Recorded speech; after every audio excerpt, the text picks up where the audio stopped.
When you play the Game of Thrones, you Subscribe and like. or you die. There is no middle ground. Alright, hello YouTube, welcome back to the GreaseCom YouTube channel. In today's video, we are going to be continuing on with our reread of A Song of Ice and Fire, or A Game of Thrones specifically, and we are going to be doing Ned IV in today's video. And let's get into the reread. So, we're going to start on page 190. Now, Ned, like I have up in the image, he's just arrived at King's Landing. It's been a very hard ride, what we're told, and that it hasn't been very pleasant. Ned's tired, he's hungry. The last thing he wants to do is go to a small council meeting. And unfortunately for Ned, that's exactly what's going to happen.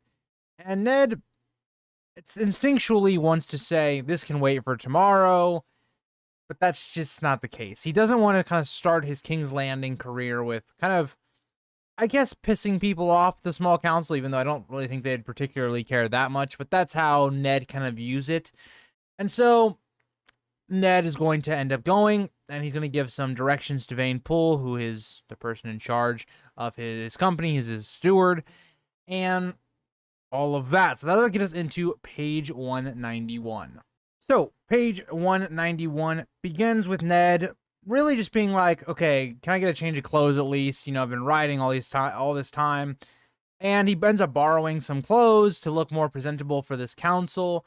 And then he basically goes to Vane Poole, and his last remark basically is, you know, make sure Arya doesn't wander off like she tends to do, and make sure that everybody gets well in order and settled in the Tower of the Hand. He is going to be taking over Jon Arryn's quarters, which makes sense. Jon Arryn was the last hand of the king.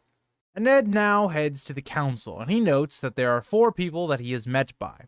And we see those in the background being Renly Baratheon, Pycelle, Varys, and Littlefinger. And again, instantly, with how we see with Catelyn's chapter, Varys is the first to come to Ned.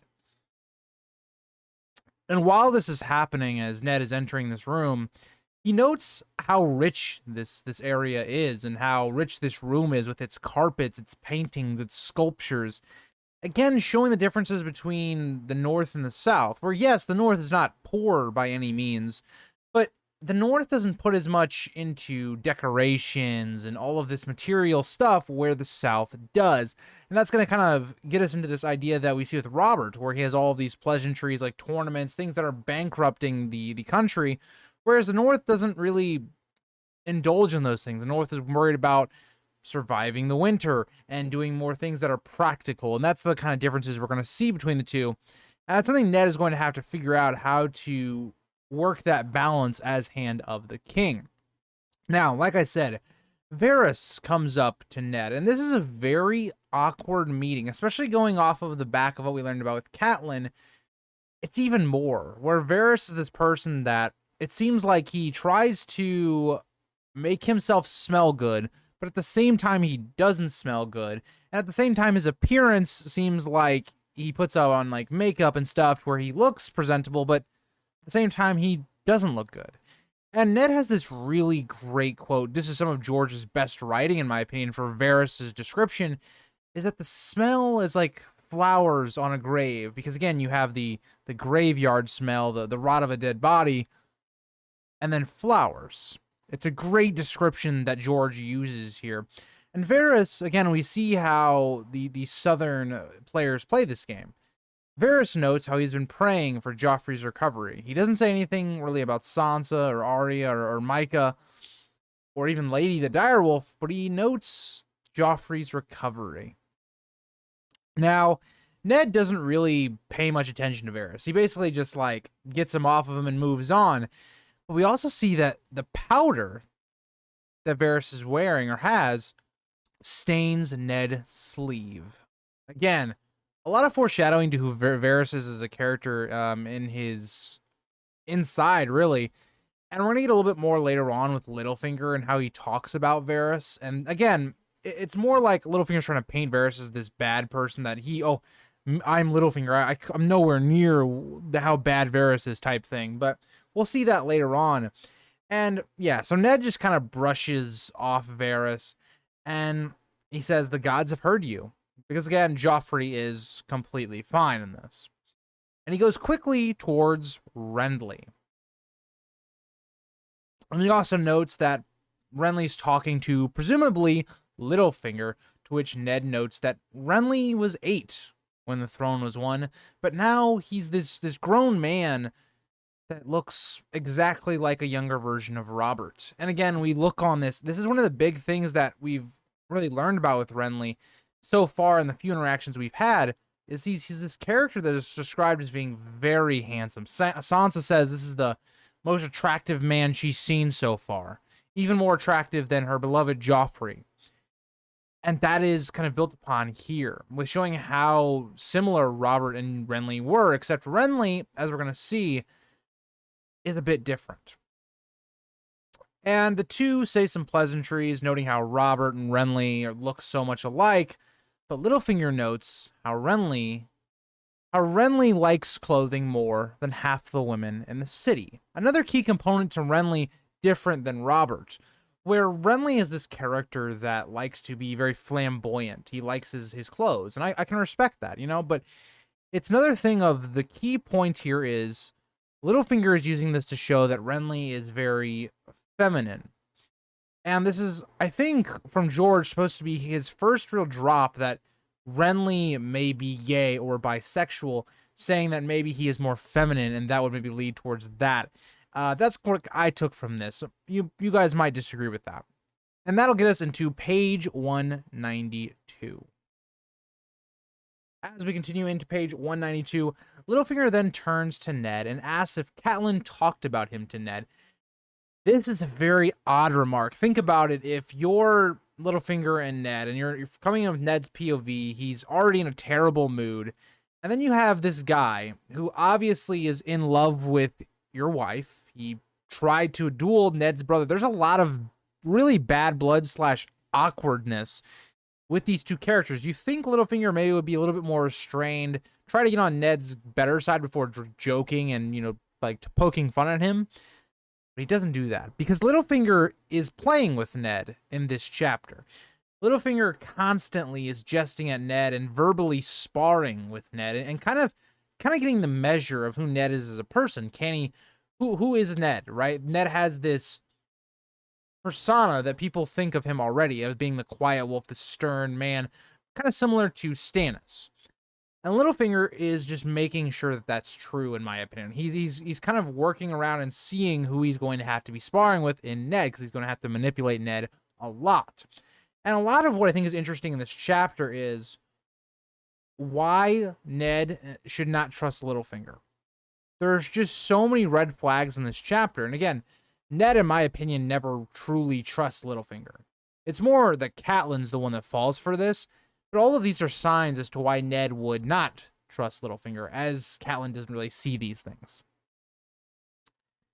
And responding to Littlefinger about the remark of Catelyn talking about him, and Ned basically says, yes, and that you knew my brother well. So again, he does have a clapback, but Ned's clapbacks are more dry. They're not, you know, trying to be humorous or using verbal sparring, but being very direct. And this little sparring gets the attention of Varys, who kind of scuttles on over to listen to this. Again, showing Varys as this character that thrives on knowing information. Renly laughs, but Ned is kind of tired of this verbal sparring. And then again, it shows how different Ned is than these others. Varys and Littlefinger, they have made a living off of this type of stuff. Renly is someone that just finds all this comical. He's laughing. And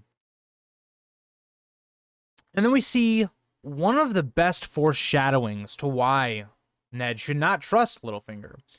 Littlefinger says that basically when the Starks come south, there's a lot of heat. And the Starks are all like ice. They melt in the south. Again, these are things you're saying to someone, basically threatening that they're going to die or they're not going to survive down here. Now, yes, Littlefinger is trying to show this as a joke, but he does mean it. And it's something that Ned should keep in the back of his mind. Now, lastly, Ned goes to Pycelle, asks if he is well.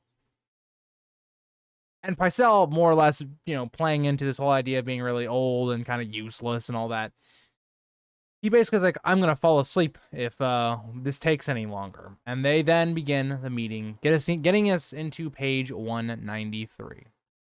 So Ned kind of notes now, like, there's a couple people missing here, right? Stannis is missing, Barristan is missing, and Robert himself is missing. And this is explained pretty easily to Ned that Stannis fled to Dragonstone, Barristan, being the Lord Commander, is with the king, and that the king is someone that doesn't really come to these meetings. And that there's a very small chance that that will happen. And that us small council members kind of have to do the small things, which really implies, especially to Ned, that the small council are really the people that are ruling the realm, not Robert himself. And Ned kind of remembers during this time the crypts, right? He is reminded of this idea of people that are flatterers and fools, and that Ned thinks he really shouldn't be here. And we've seen this in like every single Ned chapter. In Ned 3, he thought he shouldn't be here. He's surrounded by people that are not like him. These people are not honorable, these Lannisters. And that's another thing, right? We learn in this chapter that Ned and the Starks had come forth with their party much quicker than Robert's.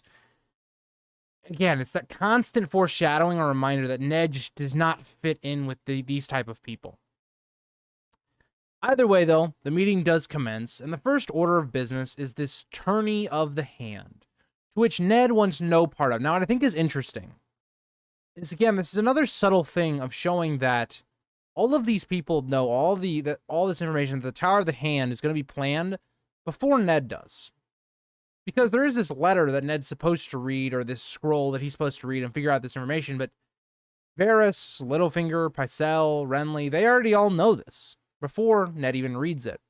Again, it shows that kind of information of how Ned at times will be the person that finds that information last. And the event is supposed to cost 90,000 gold pieces, something that the crown just cannot afford. And Littlefinger does a great bit of setup, because Pycelle says, well, can the crown bear this expense? Littlefinger's like, no, like, obviously not. But the Lannisters, they'll help us out. We're already in debt to them all as it is. Now, he doesn't say here, like, he doesn't say, oh, we're in debt to Old Town, we're in debt to the Iron Bank, we're in debt to this or that. He specifically says the Lannisters to set off Ned a little, because Ned's like, wait a second, we're in debt to the Lannisters, these people that I don't like, that I've already had a conflict with. That's not good. Because now Ned's going to see it as, oh, the Lannisters are gaining more and more power over Robert, which is true. And it's a great bit of maneuvering by Littlefinger that comes off very natural in this scene, and you might not even pick up on it on your first reading of it. But it's something when you look back that is very much planned by Littlefinger. And what I think is interesting as we get into the next page in 194 is the way that I've talked about how the Targaryens lost Robert's rebellion is that Ned notes Aerys left, the coffers were full, which is something that's very strange, because that's how little the Targaryens and the Mad King specifically took the threat of Robert seriously. They weren't using their money to hire soldiers or boats or this or that. They weren't doing any of that. And if you look at the Dance of the Dragons, that's going to be something that's huge. One of the major blows, and this is going to be spoilers for the Dance of the Dragons and House of the Dragon specifically, so turn your ears off for a second, is that when Rhaenyra takes King's Landing, there's nothing there, right? There's no gold there. That's all been distributed in other places. It's one of the masterclass moves by the Greens.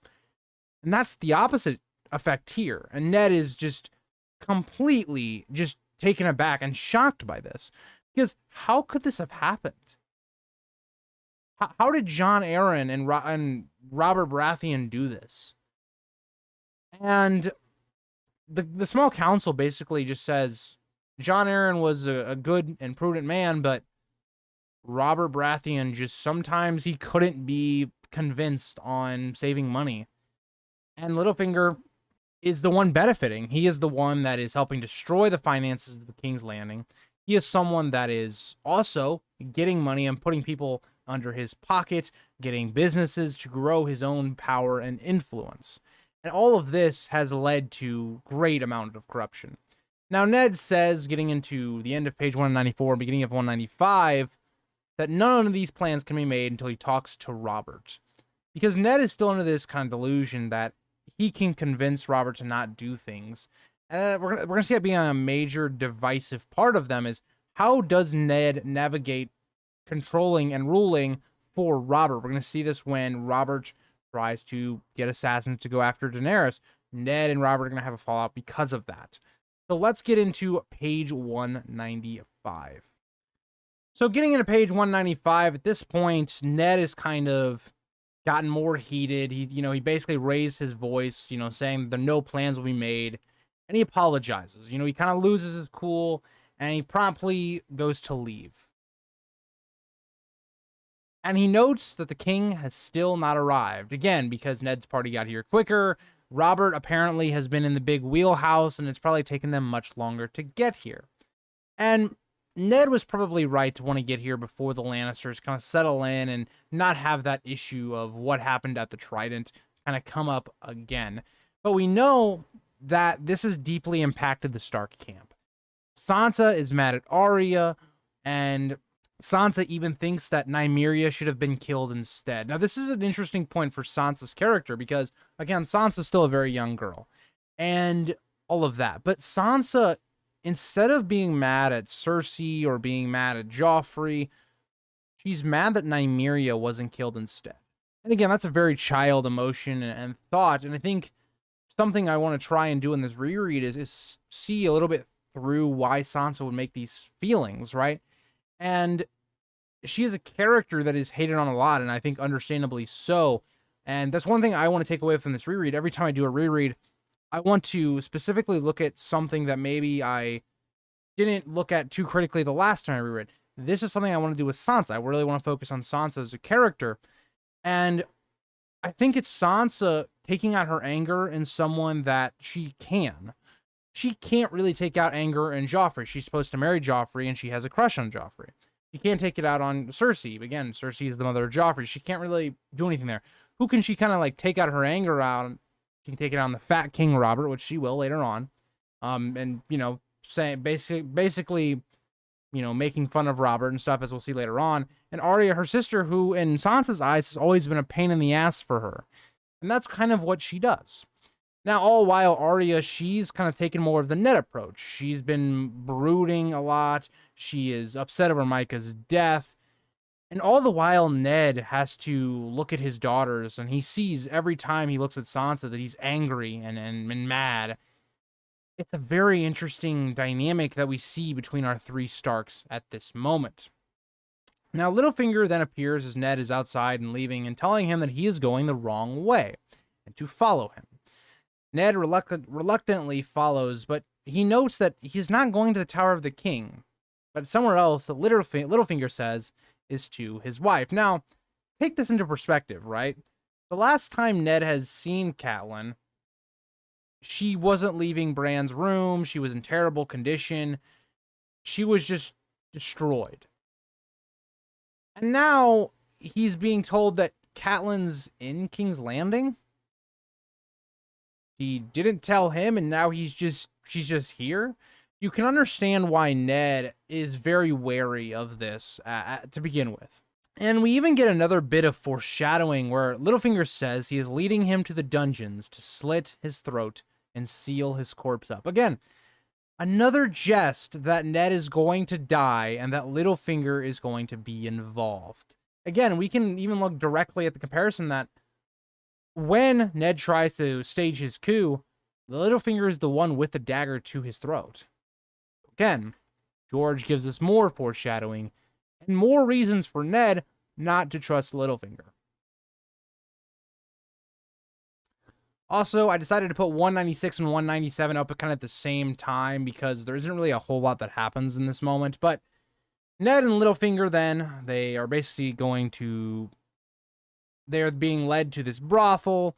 And interesting enough, Ned actually goes down the same like rock wall thing where he has to climb down that we will eventually see Sansa do. after she flees the purple wedding. So I thought that was a little nice, interesting note. And it's another little bit of when we get to when Sansa's leaving the purple wedding, a reader that remembers a lot of things may think about this, but wait a minute. Didn't Ned do this same thing that Littlefinger is showing him back in book 1? And then you can kind of put the pieces together that, oh shit, Littlefinger's been kind of behind all of this. Another interesting point that George does things that this happens in book 1, pays off in book 3. And that's one of the beauties of this story.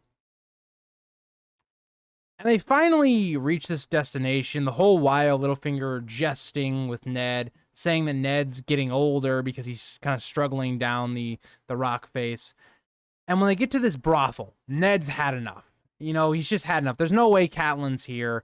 And then you bring him to a whorehouse, basically insinuating that his wife is a whore. And Ned basically slams into Littlefinger on the wall, like we see on the background image and in the show, puts his dagger right to the chin of Littlefinger.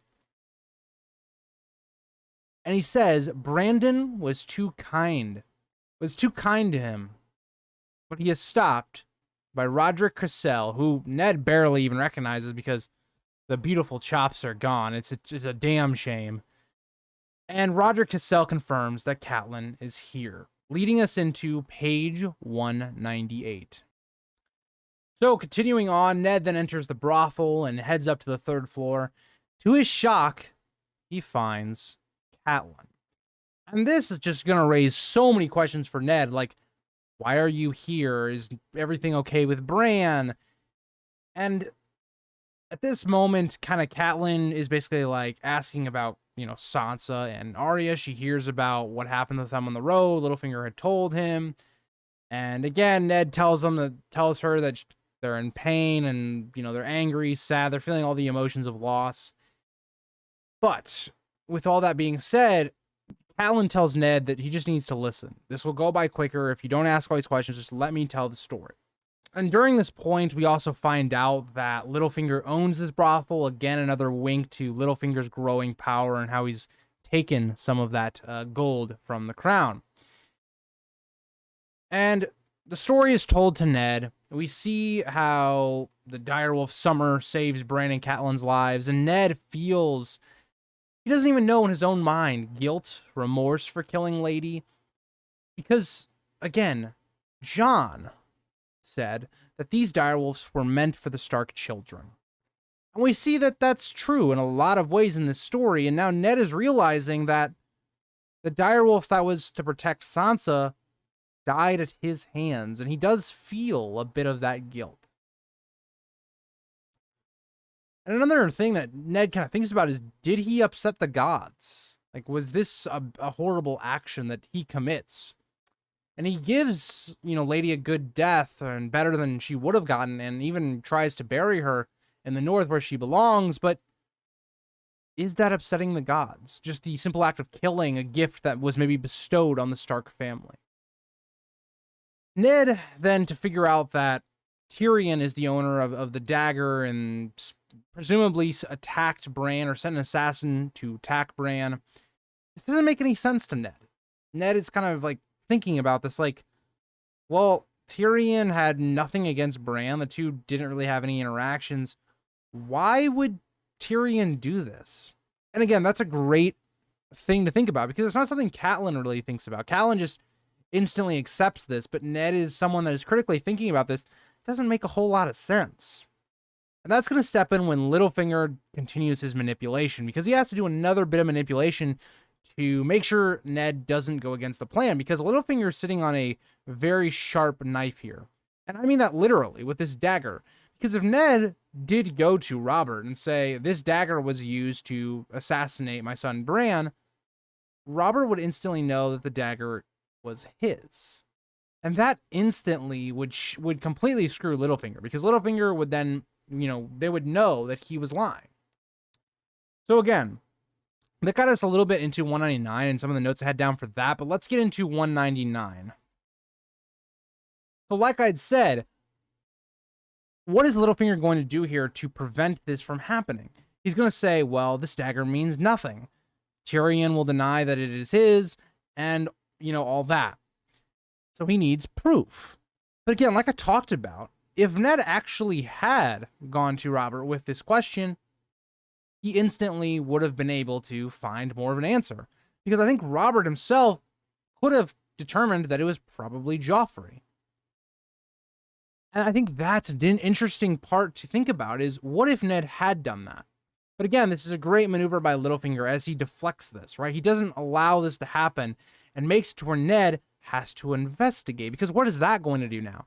Ned's going to now start investigating the Lannisters and all of this and figuring out that these children are bastards and creating that entire conflict.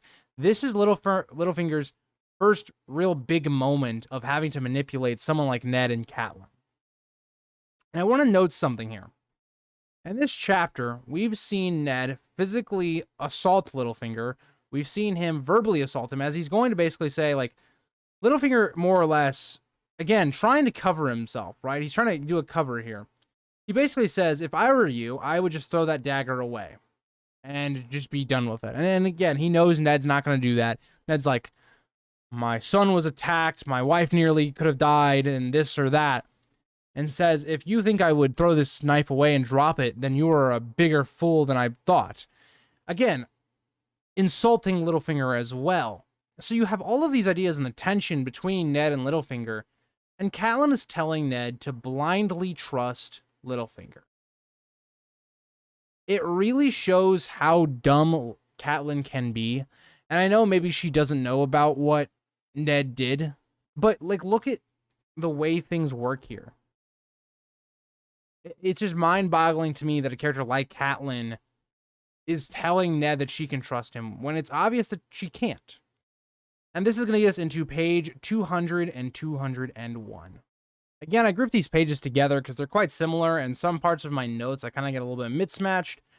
But we see how Ned has this disdain for Littlefinger, because Littlefinger says that, I may be a fool, but I'm still alive, while Brandon isn't. Again, insulting Ned's dead brother. Like, there's so many red flags here that Littlefinger obviously does not like Ned. Like, in my opinion, Littlefinger is not even playing this smart game of getting Ned to trust him.